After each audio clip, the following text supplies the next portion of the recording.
Hello बच्चा लोग, कैसे हैं आप सब? मौज में? चलिए, तो बच्चों आज हमारा जो टॉपिक है रिप्रोडक्शन का, इसमें हम लोग पढ़ेंगे वेरिएशन की इम्पोर्टेंस क्या है ना। आपने सुना होगा वेरिएशन। वेरिएशन होता क्या है? देखिए, वेरिएशन का मतलब होता है अलग अलग। जैसे आप देख रहे हो, एक ही टाइप के इंसेक्ट हैं लेकिन इन सब के विंग्स क्या हैं?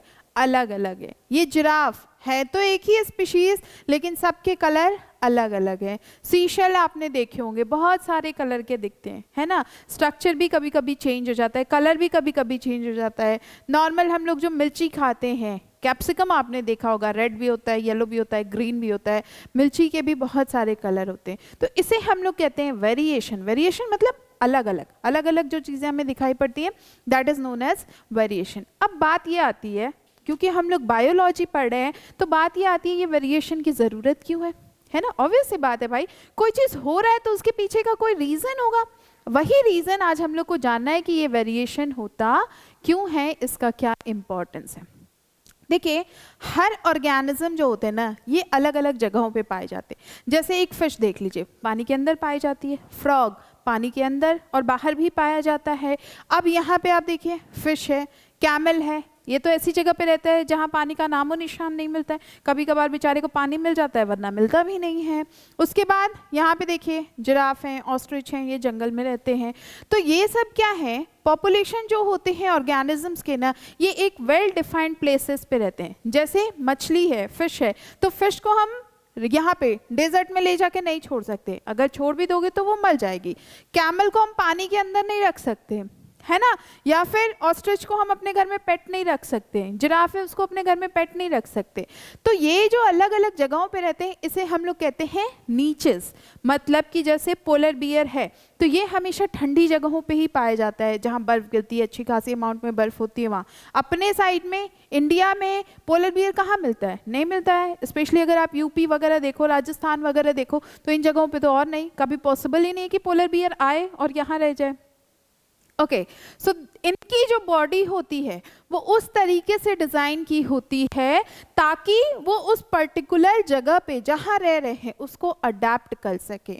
There body design allow them to use that particular niche. जैसे मान लीजिए फ्रॉग, आप सबने देखा होगा, एक बहुत बेसिक एग्जांपल लें तो फ्रॉग पानी के अंदर भी रहता है, बाहर भी रहता है। अच्छा, कभी आप लोगों ने फ्रॉग पकड़ा है? फट से सरक जाता है। उसकी जो बॉडी होती है बड़ी सॉफ्ट सी कोटिंग होती है उसके ऊपर। ऐसा क्यों होता है?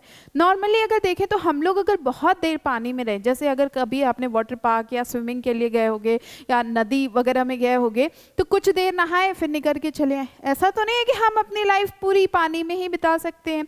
हमारी स्किन्स जो होती हैं वो श्रिंक कर जाती हैं, मतलब हमारी बॉडी वाटर में रहने के लिए अडेप्टिव नहीं है अभी। लेकिन हाँ, अगर कुछ टाइम तक रहें, मतलब कुछ सालों तक, 100 साल, 500 साल, 800 साल, हज़ारों साल तक रहें, तो धीरे धीरे हमारी बॉडी भी अडाप्ट कर लेगी। होता क्या है कि ये जो बॉडी होती है ना, इनकी ऐसा डिज़ाइन हो जाता है कि ये अपने पर्टिकुलर नीच में रह सके, उससे कोई प्रॉब्लम नहीं हो। नॉर्मली आपने पोलर बियर देखा होगा, कितने सारे फर होते हैं। ये फर जो होता है ये इनको प्रोटेक्शन प्रोवाइड करता है उस जगह के इन्वायरमेंट से। जब ठंडी लगती है तो ये अंदर से गर्म होते हैं, इनको प्रोटेक्शन मिलता है। पोलर बियर जो होता है ये बहुत अडेप्टेड होता है आर्कटिक एनवायरनमेंट में, because as their white fur help them blend in with the snow and ice and has a layer of fat under its skin which help its stay warm. सी होता क्या है, white colour के अक्सर polar bear हमें देखने को मिलते हैं। वाइट ही क्यों होता है, क्यों नहीं ब्लैक होता? एक्चुअली जो पोलर का ये पूरी कवरिंग होती है ना, ये इनको आइस में छुपने में हेल्प कर देती है, दिखाई नहीं पड़ेंगे। कोई शिकार गया शिकारी करने, बर्फ भी सफ़ेद है, पोलर बियर भी सफ़ेद है, कैसे पता करेगा? जब एकदम पास जाके देखेंगे तब पता चलेगा। तो ये उस हिसाब से ढल जाते हैं। दूसरी चीज़, इनके ऊपर जो फर होता है ये इनको प्रोटेक्शन प्रोवाइड करता है, इनके प्रोटेक्शन प्रोवाइड करता है ताकि ये अंदर से गर्म रहे। चारों तरफ बर्फ है भाई, ठंडी तो लगेगी ही, है ना। आप जरा सोचो, आप फ्रीजर में घुस के बैठ जाओ, आपको कितनी ठंडी लगेगी। वैसे ही ये भी होते हैं, इनके भी चारों तरफ बर्फ रहता है, हर तरफ बर्फ है, तो इन्हें भी ठंडी लगेगी। इसीलिए इनके ऊपर फर की अच्छी खासी कोटिंग होती है, जिसकी वजह से ये अपने आप को बाहर की सर्दी से बचा लेते हैं। Clear? Now however niches can change because of reason beyond the control of organism.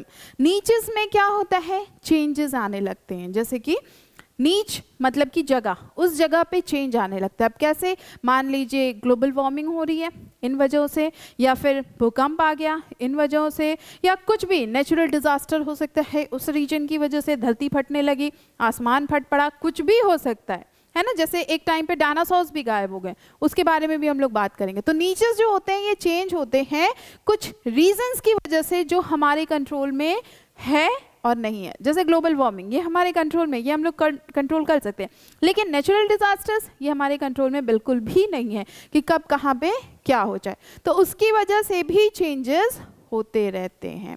Now temperature can go up and down, temperature में चेंजेस आ सकते हैं, टेम्परेचर बढ़ भी सकता है, घट भी हो सकता है। बढ़ेगा तो क्या होगा, गर्मी होगी, घटेगा तो सर्दी होगी, ठंडी पड़ेगी। वाटर लेवल कैन वेरी, पानी का लेवल बढ़ भी सकता है, घट भी सकता है। नॉर्मल बारिश के दिनों में क्या होता है, नदियों के जो वाटर लेवल होते हैं वो बढ़ जाते हैं, बाढ़ आ जाती है। तो ये सब प्रॉब्लम्स क्या है, नेचुरल प्रॉब्लम्स है ना।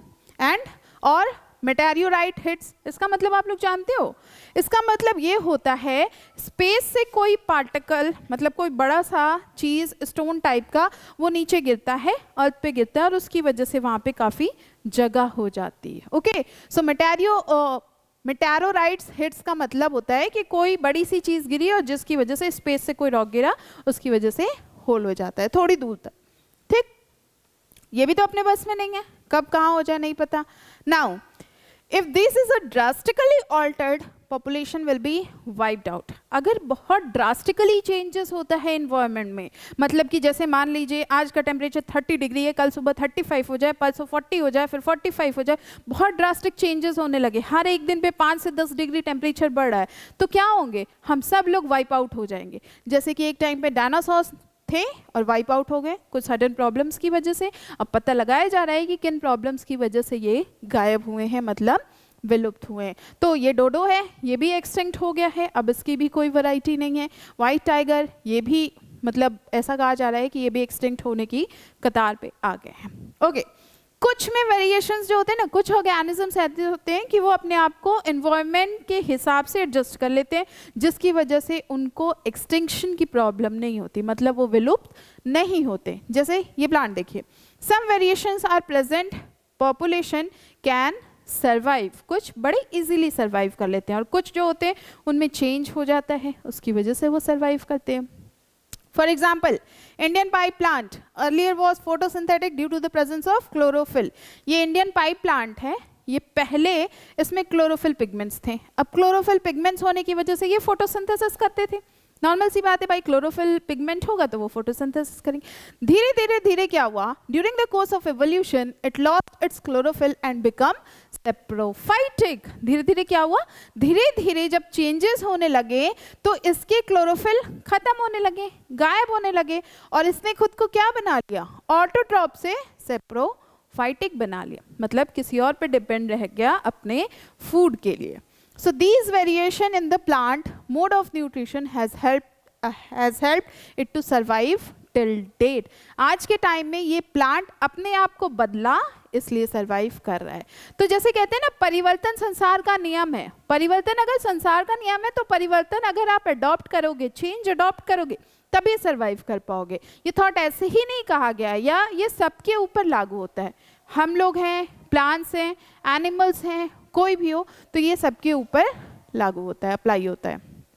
Example, if there were a population of bacteria living in temperate water and if the water temperature was increase by global warming, most of them would die. देखिए ये क्या है, बैक्टीरिया है, bacteria पानी में रह रहे हैं। अब पानी में रहने की वजह से धीरे धीरे पानी का टेम्परेचर मान लीजिए किसी सडन रीजन जैसे ग्लोबल वार्मिंग की वजह से बढ़ने लगा तो क्या होगा, अब यहाँ के बैक्टीरिया क्या हो जाएंगे, डाई कर जाएंगे, खत्म हो जाएंगे, एक्सटिंक्ट हो जाएंगे। Most of them would die, बहुत सारे तो खत्म ही हो जाएंगे। लेकिन कुछ वेरिएंट होते हैं जो रेजिस्टेंट हो जाते हैं हीट से, और ये फर्दर सरवाइव करेंगे और आगे बढ़ेंगे।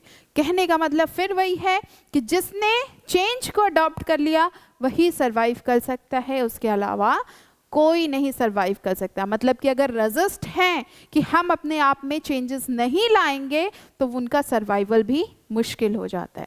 सो इसलिए चेंजेस होना भी ज़रूरी है नेचर के हिसाब से देखें तो। सो variation is the useful for survival of species over time. देखें तो वेरिएशन काफ़ी इंपॉर्टेंट है और इसके जरिए कोई भी ऑर्गेनिजम्स जो होते हैं उनके सर्वाइविंग की जो कैपेसिटी होती है वो बढ़ जाती है, यूजफुल होते हैं सर्वाइवल के लिए स्पीशीज के समय के अनुसार। ठीक है, समझ में आया? इंटरेस्टिंग टॉपिक था। सो अब हम लोग नेक्स्ट वीडियो में मिलेंगे, नेक्स्ट क्लास में। तब तक आप ध्यान रखिए, कोई प्रॉब्लम हो, कोई क्वेश्चन हो तो आप पूछ सकते हैं। Take care, good bye.